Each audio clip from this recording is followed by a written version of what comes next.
Un minuto. Perfectísimo, ¿me escuchas? Sí, perfecto. Claro. Creo que sí. Perfectísimo. Pues rápido, nada más para comentarle a los aficionados que en unos minutitos más inicia la semana 1 de la NFL con el partido entre Broncos de Denver contra Panteras de Carolina. Obviamente, pues bueno, la reedición del Super Bowl 50 que ganaron los Broncos.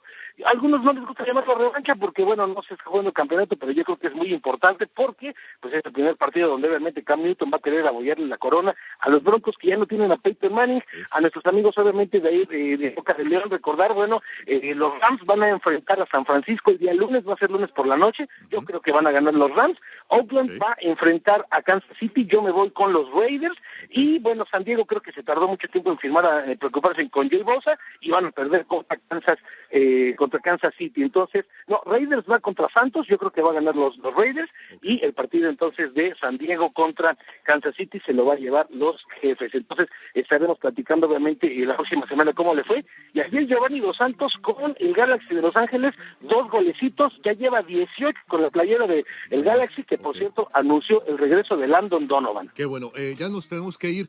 ¿Dónde te podemos leer en Twitter? Estamos en @Motasports, así muy sencillo, Motasports, para que podamos platicar, por supuesto, del tema que ustedes quieran.